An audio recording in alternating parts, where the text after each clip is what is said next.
Yep, take your time. Yep, statement from you and we'll get started.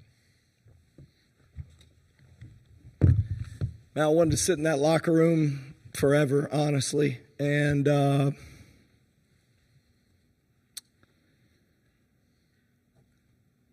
don't know, you get in these moments, and a lot has happened in a short amount of time because the game has a scoreboard. But in my heart, what Chance McMillan did today just doesn't have anything to do with the score. It just has everything to do with what I want to live my life like. And he's obviously in a situation where he probably could have not come back. And I told these guys in the locker room, there's something about laying down your life for your brothers in a position where you could take, I don't know, just the path that is easier, and Chance didn't. Man, I'm so inspired by him, and because of him, I do believe our program is different forever. These guys won the most road games in the Big 12 for Red Raiders, won the most conference games in the Big 12 for Red Raiders, and they just were like always finding ways to win games through tough circumstances. And I think Chance's heart and will to win really was the difference. And the way he competed tonight is so inspiring, and I'm so thankful. And I think those other two guys over there, Darian Williams and JT Toppin, just have been remarkable. And I hate that we aren't continuing to play because I know these guys love each other, and the way Chance prepared gave us a lot of hope that we could win the whole thing. We'll open to questions for the players.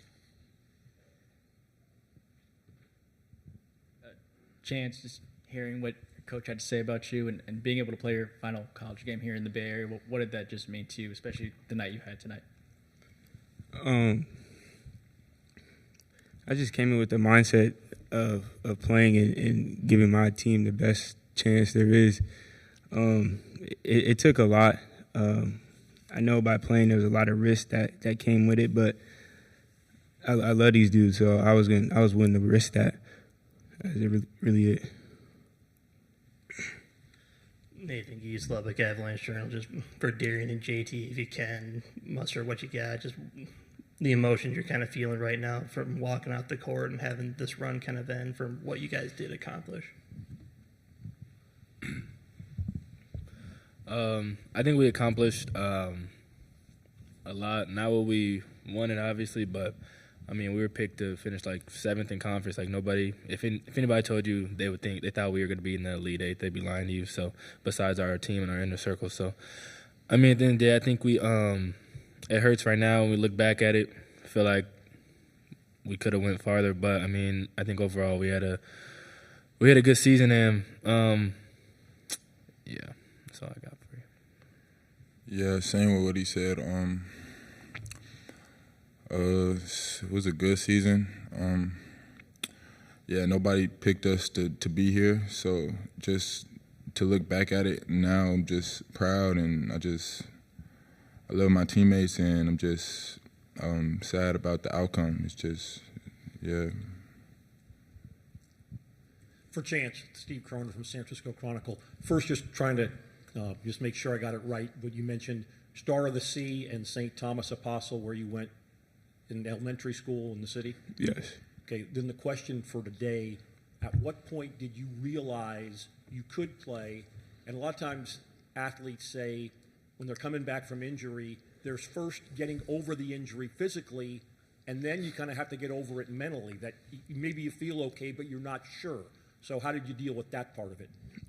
Shout out to Big Mike. That's a dude who always pushes people and tell people what it is, and he was pushing me when I was doing treatment with him. So he definitely helped me get past that mentally.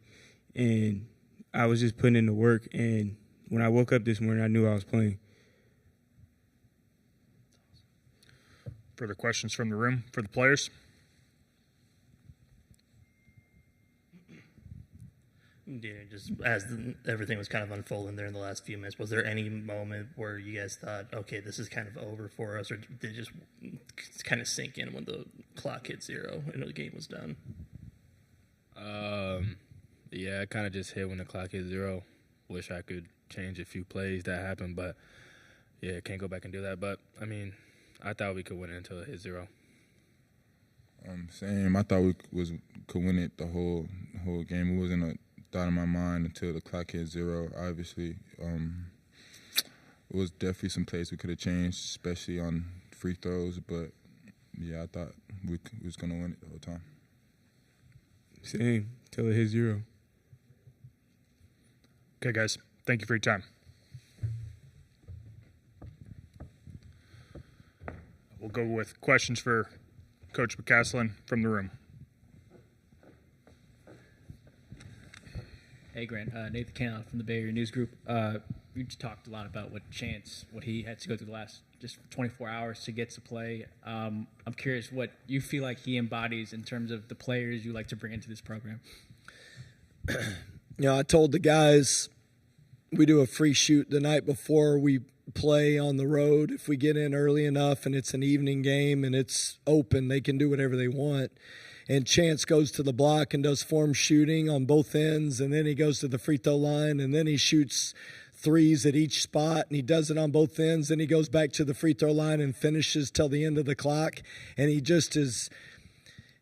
is diligent and he's focused. And to me, I did not think he was going to really play. I went into the game thinking he would play maybe a couple of minutes if we had him but he warmed up, and the whole staff was like, let's put him in there early and see how he does. And man, it's almost miraculous what he was trying to do, really. And we didn't win the game, so it doesn't have the same thrill for everybody to write stories. But to me, in my heart, it doesn't change anything.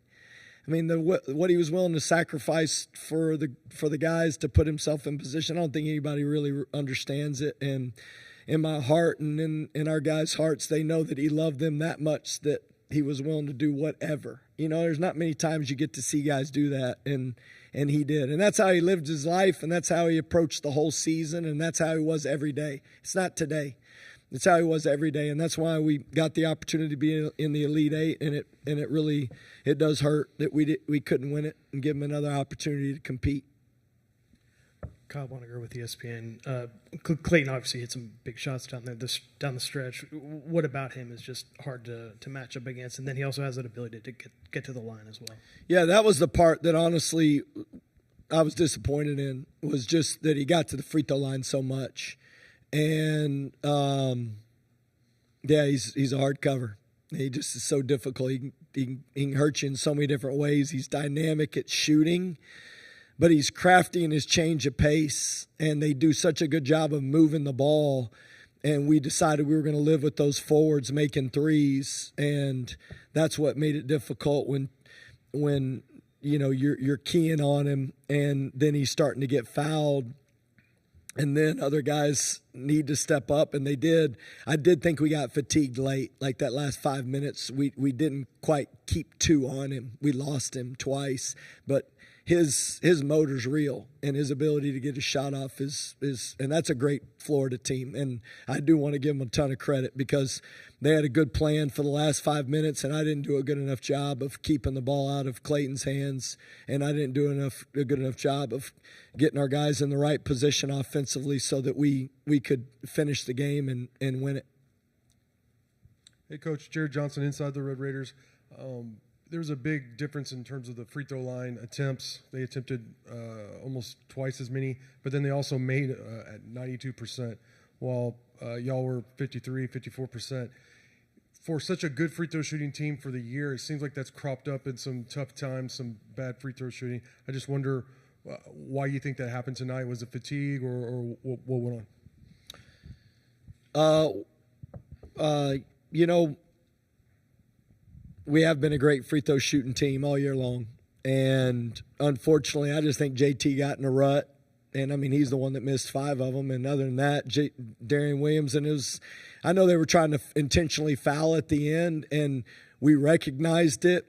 That's where I didn't do a good enough job. But they weren't trying to intentionally foul Darian Williams. That was a mistake. And then he just went up there and missed the front end of the 1-and-1. And, you know, in these moments, that's not what got us beaten. I'm not just saying that as coach speak. I just feel like we pushed the tempo a little too quick late in the game and rushed some things that I felt like if we had a little more composure, and then if we would have been able to defensive rebound and limit the threes from Clayton, then I think that would have been the difference in the game for me. And so, I mean, obviously, who doesn't want to make free throws? Everybody does. Nobody steps up there and misses intentionally, especially in those moments. And I know everybody likes to, but I think there's more effort things involved in this game that we could have done better, and I could have done a better job coaching us down the stretch to put us in better positions. Scott Howard Cooper from Hoops HQ. When Florida starts getting on that run where they're hitting the string of threes that you mentioned with Clayton in particular, what does that do to a defense? How does that change what you want to do, and also emotionally, how does it change? I thought number 10, Thomas's threes were the ones that really hurt us, but those were the ones that we were willing to give up because of the putting 2 on the ball and the rotation. And we actually got a great contest and did make Clayton miss. We just couldn't rebound it. That, to me, that's the difference. I mean, we did end up with 14 offensive rebounds, but the offensive rebounds on the miss, those are the ones that you can't give up. Nathan Geese, Lubbock Avalanche Journal. I know you hate when I ask you broad stroke questions, but when you took over, you said you feel like you can win a title here, and you got so close to coming into this point. What have you learned throughout this whole process of the 2 years to get to this point that you're going to take with you the most moving forward as coach here? Yeah, I'll tell you, it's the character of your guys and their will to win and their heart and love for each other. And I thought it was on full display with Darian Williams playing through injury and Chance McMillan playing through injury, and then the guys that we added to the roster. You know, I told him in the locker room, like Kerwin Walton was just always ready. And I don't even know if we play in this game because of how great he was in that UNC Wilmington game. We're here. So, I mean, you just never know who it's going to be. But those guys were so willing to do whatever it takes to win. And I think that's the foundation of what we'll do moving forward, is making sure those guys, and those guys we added, like Elijah Hawkins, how awesome was he? You know, I mean, he has a triple-double almost and in the NCAA tournament, and he was unbelievable on Clayton. I mean, Clayton didn't make a three, I think, for a majority of the game till we got toward the end, and it was a big part of it was Elijah, but he did draw some fouls on Elijah. But I thought his competitiveness changed the complexion of their offense and really made them, you know, less dynamic. But them getting to the free throw line and getting fouled was really difficult. But man, just the heart of these guys that we've added and the guys that were here, they all really want to win. They don't care about individual performances, and you know, that's the thing I think moving forward we'll keep focusing on. Last one from the room here. Seniors moving out. JT and Darren have some pro aspirations that they have to kind of consider, and you kind of mentioned it with the portal and everything shifts. Is it even more important now to focus on like each season is its own thing rather than trying to take all of this and moving into the next one, because you just never know?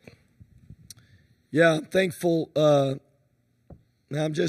thankful that this group of guys, I think, did get a taste and did get to see what it means to really love your teammates the way that I think God tells us to give everything we have. And I mean it. Like, how do you give everything you have? How do you lay down your life? How do you sacrifice for other people? How do you love other people in a real way? And I think that's what builds from year to year. Coach. And I believe that's the heart of the guys that we have, and that's what will be the most important part of these rosters, is that heart. And we'll be able to do it with the guys that we'll have returning because of it. Thank you, Coach. You bet. Thank you.